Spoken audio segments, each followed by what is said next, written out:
E aí, gente, tudo bem com vocês? Bem-vindos ao meu canal, eu sou o Gabriel e hoje nós vamos falar sobre como Nicki Minaj se tornou uma popstar. Esse título de popstar foi dado para Nicki Minaj em um determinado momento da carreira dela. E isso é uma coisa muito importante porque é o reflexo de um trabalho muito versátil que ela apresentou pra gente durante toda a carreira dela. Ela simplesmente não quis ser somente uma rapper e hoje a gente vai discutir sobre o porquê isso aconteceu, como isso reflete hoje em dia no trabalho da Nicki. Fica comigo que vai ser um vídeo bem legal e eu acho que vocês vão amar esse conteúdo. Mas antes da gente começar, já quero aproveitar e convidar você aí que não é inscrito aqui no canal, por favor, se inscreve! Vem fazer parte da nossa comunidade, que aqui eu falo de música pop e de outros assuntos relacionados e vai ser incrível ter você aqui com a gente.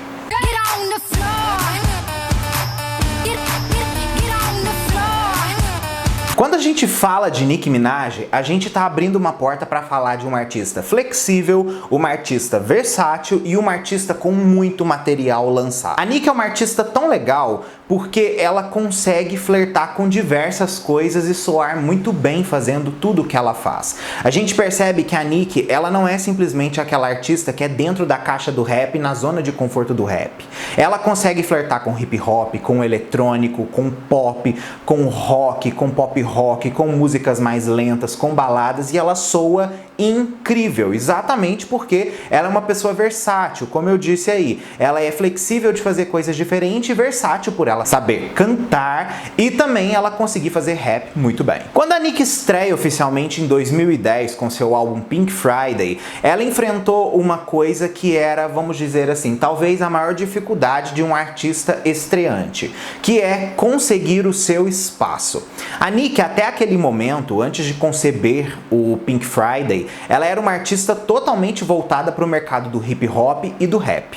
Quando ela vai se lançar no mainstream, ela aposta em coisas que são diferentes do que normalmente a caixa do hip hop fazia naquela época.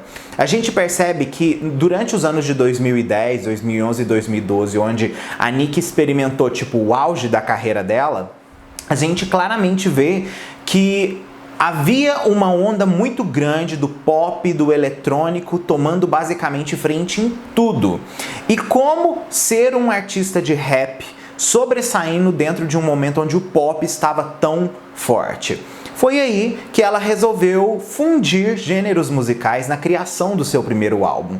Tanto que a gente percebe que o Pink Friday, por mais que ele seja um álbum que ele respeita as raízes do hip hop da Nicki, ele consegue oferecer também ela cantando no pop, ele consegue oferecer ela fazendo hip hop, consegue manter diversas coisas ao mesmo tempo de uma forma muito coesiva e que funciona tão bem para o mercado daquela época, basicamente aí olhando os anos atrás. Esse surf pela música pop foi literalmente o que fez com que o público se apaixonasse pela Nicki, porque assim criou uma acessibilidade para aquele público ter empatia pelo trabalho dela. Nem todo mundo gosta de rap, mas a possibilidade de uma pessoa qualquer gostar de pop é muito maior pela praticidade que o gênero permite aí de agradar as pessoas. Então a Nicki flertou com isso e conseguiu criar uma fanbase muito forte já desde aquele momento. E talvez tenha sido um dos melhores momentos na carreira dela, porque ela conseguiu oferecer o melhor do pop, o melhor do hip hop e ainda assim ser uma rapper fenomenal.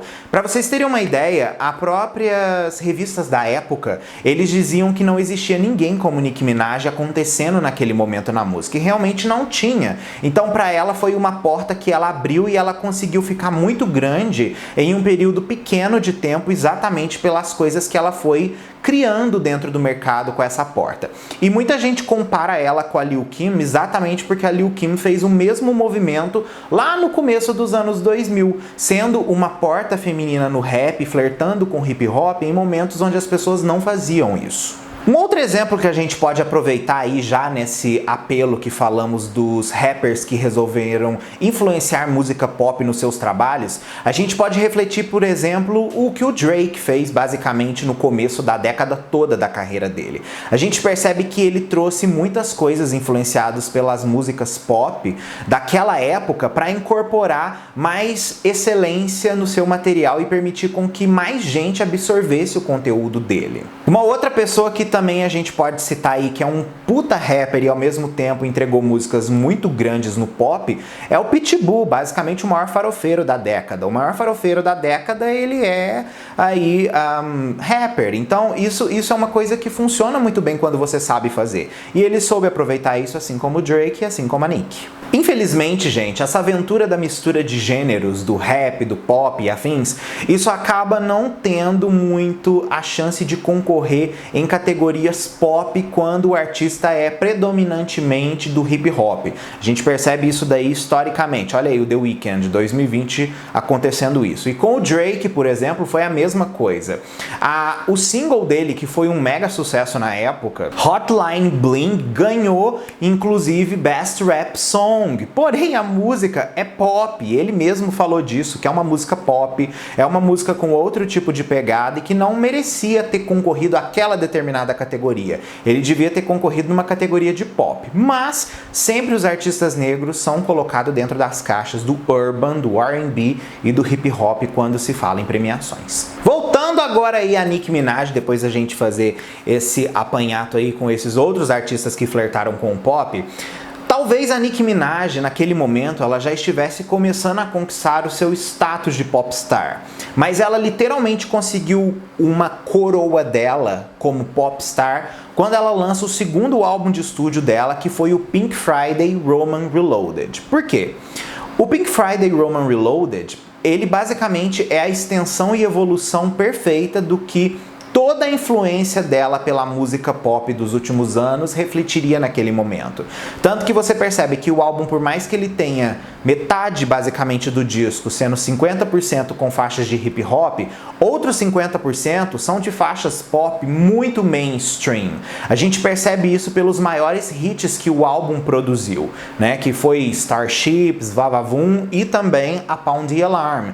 As faixas de rap basicamente desse álbum, elas acabaram sendo totalmente ofuscadas pela parte pop do álbum. E na época, a Nicki até assim falou que ficou feliz com o desenvolvimento do álbum e afins, mas hoje em dia ela fala que ela se perdeu durante todo aquele processo ali por essa pressão da indústria. E isso foi uma coisa que meio assim que balançou com ela por algum tempo. Só que independente desse lado negativo ter acontecido depois de algum tempo e refletido na vida da Nicki, a gente precisa perceber que esse álbum foi fundamental para conseguir o status de popstar para ela. Você percebe que ele trouxe o Roman, que foi esse alter ego da Nicki que a gente tanto ficou fascinado basicamente na carreira dela. Trouxe também ali aquelas performances super icônicas e marcantes na carreira dela. Foi mais além ainda em todas aquelas perspectivas visuais que ela estava apostando com as influências que a gente já tinha no Pink Friday. Então assim, teve controvérsias com o Grammy, né, a performance de Roman Holiday. Então teve os seus momentos altos, entende? Só que você percebe o seguinte, gente, a Nicki acabou meio que também se vendendo um pouco para o que a indústria queria. Tanto que você percebe que ter um álbum onde 50% do álbum é rap e a parte pop dele é produzida simplesmente pelas pessoas mais influentes do mercado do pop daquele momento, que estavam produzindo Lady Gaga, Jennifer Lopez, Britney e afins, meio que faria com que o álbum tivesse um peso muito maior nisso daí. Só que uma coisa também que a gente precisa dizer é que nessa época a Nicki também estava fazendo seus featurings no hip hop com outros artistas, né? Ela estava trabalhando com diversas pessoas naquela época, só que era um movimento muito pequeno, perto do que o movimento do pop tinha feito em cima da cabeça e vida da Nicki naquele momento. Tanto que o status delas de rapper começou a ficar, como vou dizer pra vocês assim, meio misto na cabeça de algumas pessoas que já tinham trabalhado com ela antes, quando ela apenas fazia rap. Por quê? Porque muita gente alegava que ela tinha se vendido para uma coisa que ela não era. E acaba que ela se vendeu mesmo, porque o trabalho é referente ao que o mercado pedia e exigia dela, e o público queria que ela fizesse aquilo ali. Então ela não foi errada de aproveitar as oportunidades. Você percebe que normalmente quem fala isso, que você se vendeu, você fez isso, você fez aquilo, são pessoas que não obtiveram nunca 1% do sucesso que esse outro artista aí que está sofrendo as críticas conseguiu alcançar. Nicki continuou fazendo grandes músicas pop além do trabalho que ela lançou. Um exemplo que a gente tem disso daí são os diversos featurings que ela participou com David Guetta, inclusive Turn Me On, que foi assim o maior hit dos dois juntos. E você percebe tipo assim que literalmente é uma coisa que funcionava muito bem para a época. Então por que tirar uma coisa que tá dando tão certo de circulação naquele momento? Esse status de popstar que a Nicki consegue em determinado ponto da carreira dela é refletido exatamente pela versatilidade que ela teve e a possibilidade que ela teve de alcançar tão prematuramente o público mainstream através de suas músicas que misturavam diversos elementos musicais. Chega um ponto, obviamente, que isso toma meio que o controle total, mas vocês percebem pelos lançamentos que vieram depois, como por exemplo The Pink Print, que é um álbum totalmente de hip hop que serviu para literalmente fazer com que Nicki tivesse uma base mais sólida de fãs e que depois do sucesso do Pink Print desse tão certo, porque ela conseguiu depois fazer o que ela queria, trazer o que ela era, indo muito bem e sendo uma era muito bem sucedida, porque o público já estava acostumado com a evolução musical de Nicki Minaj. Então, assim, ela continua sendo uma super popstar ainda nos dias atuais e também uma puta rapper. Com isso eu concluo aqui o vídeo e eu vou perguntar pra vocês agora. Dessa fase toda aí da Nicki Minaj que a gente teve com Pink Friday, Roman Reloaded, de toda essa fase pop dela, qual a sua favorita e qual a sua faixa pop favorita da Nicki Minaj? Comenta aqui que eu quero saber a sua opinião, beleza? Ó, um mega beijo pra vocês e até o próximo vídeo nosso aí.